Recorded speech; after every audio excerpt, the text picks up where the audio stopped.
KPK geledah rumah Jan Faris di Menteng terkait kasus Harun Masiku. Korban tewas longsor di Pekalongan bertambah jadi 21 orang.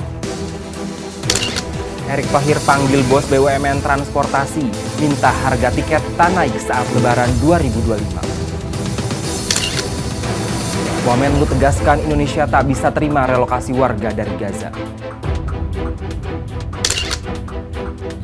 Prabowo bakal evaluasi seluruh proyek strategis nasional, salah satunya PIK 2. Menteri ATR cabut sertifikat pagar Laut Tangerang karena cacat prosedur. SMP Negeri 39 Surabaya terapkan tidur siang di sekolah. Bersama saya Muhammad Soekardi, itulah berita-berita headline iNews ID hari ini. KPK menggeledah rumah mantan Ketua Umum Partai Persatuan Pembangunan Jan Faris di kawasan Menteng, Jalan Borobudur, Jakarta Pusat, Rabu malam.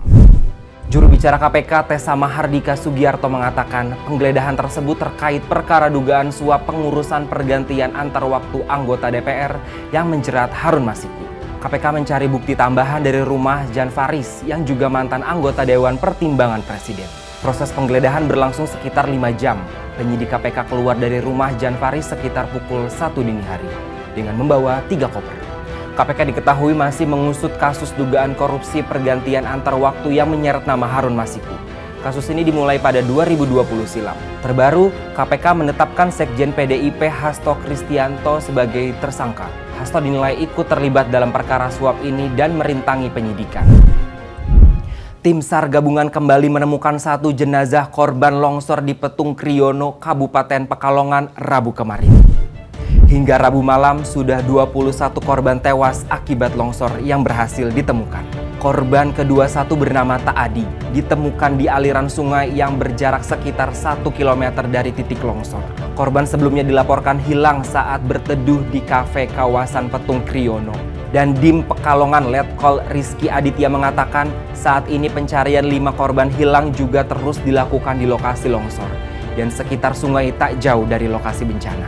Selain itu, puluhan warga desa Kasimpar diungsikan karena lokasi masih rawan longsor susulan. Sebelumnya banjir dan longsor menerjang kawasan Petung Kriono, Kabupaten Pekalongan Senin petang. Longsor dipicu hujan deras berjam-jam. Menteri BUMN Erick Thohir telah mengumpulkan sejumlah bos perusahaan plat merah di sektor transportasi untuk membahas kesiapan angkutan Lebaran 2025. BUMN yang dipanggil adalah Kereta Api Indonesia, Pelindo, ASDP Indonesia Ferry, Damri, Jasa Marga, dan Pelni.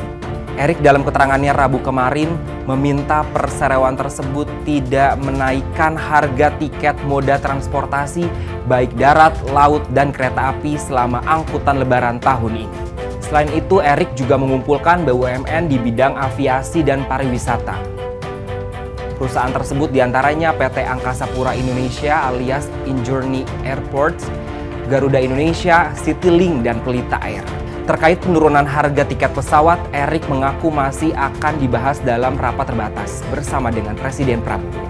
Penurunan harga tiket pesawat maskapai plat merah hanya dapat dilaksanakan ketika sudah mendapatkan arahan dan persetujuan dari Presiden.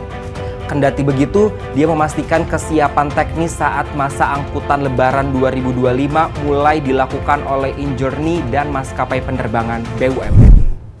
Wakil Menteri Luar Negeri Anies Mata menegaskan Indonesia tak bisa menerima relokasi warga dari Gaza, Palestina. Dia menilai rekonstruksi di Gaza pasca gencatan senjata tak bisa menjadi alasan untuk relokasi tersebut. Anies mengatakan hingga saat ini juga belum ada pembicaraan secara resmi mengenai hal itu. Rencana relokasi tersebut sebelumnya dilaporkan media Amerika Serikat NBC News. Pemerintahan Presiden Amerika Serikat Donald Trump tengah mempertimbangkan rencana relokasi sebagian warga Gaza ke sejumlah negara, salah satunya Indonesia. Sebelumnya, Kementerian Luar Negeri Indonesia dalam pernyataan resmi juga menegaskan relokasi penduduk Gaza dari wilayah mereka tidak bisa diterima. Pasalnya, penduduk Gaza merupakan pemilik sah atas tanah mereka dan tak bisa dieksploitasi oleh Israel. Upaya untuk mengurangi penduduk Gaza hanya akan mempertahankan pendudukan ilegal Israel atas wilayah Palestina. Rencana ini juga dinilai sejalan dengan strategi besar Israel yang bertujuan mengusir warga Palestina. Menteri Koordinator Bidang Infrastruktur dan Pembangunan Kewilayahan Agus Harimurti Yudhoyono mengatakan Presiden Prabowo Subianto akan mengevaluasi seluruh proyek strategis nasional. Salah satunya adalah proyek ekowisata Tropical Coastline Pantai Indah Kapuk II yang berada di kawasan itu. AHY setelah rapat terbatas di Istana Kepresidenan Selasa kemarin mengatakan Prabowo meminta jajarannya terus melakukan analisis proyek PSN. Hal ini untuk memastikan proyek tersebut sudah berjalan sesuai dengan perencanaan. Perkembangan proyek PSN juga harus disampaikan lebih lanjut kepada Presiden Prabowo. Sementara itu, Menteri Koordinator Bidang Perekonomian Airlangga Hartarto juga menyampaikan hal senada. Seluruh PSN akan dievaluasi secara menyeluruh. Namun Airlangga menegaskan Pantai Indah Kapuk II di Tangerang, Banten bukanlah bagian dari PSN. PSN di kawasan PIK 2 hanya terkait dengan pengembangan ekowisata Tropical Coastline. Menteri Agraria dan Tata Ruang Kepala Bidang Pertanahan Nasional Nusron Wahid mencabut sertifikat hak guna bangunan dan sertifikat hak milik di wilayah pesisir Tangerang yang terdapat pagar laut sepanjang 30 km. Sertifikat tersebut dinilai cacat prosedur dan cacat material. Keputusan itu diambil setelah Kementerian ATR BPN meninjau dan memeriksa ratusan SHGB dan SHN di wilayah pagar laut Tangerang Rabu kemarin. Hasilnya ada 266 sertifikat SHGB dan SHM yang berada di luar garis pantai dan tidak boleh menjadi properti pribadi apalagi disertifikasi. Nusron menyebut ratusan SHGB dan SHM itu rata-rata terbit pada tahun 2022 dan 2023. Berdasarkan hukum, selama sertifikat tersebut belum berusia 5 tahun, maka bisa otomatis dicabut ataupun dibatalkan tanpa proses dan perintah dari pengadilan. Sementara itu, pembongkaran pagar laut di Tangerang masih terus dilakukan.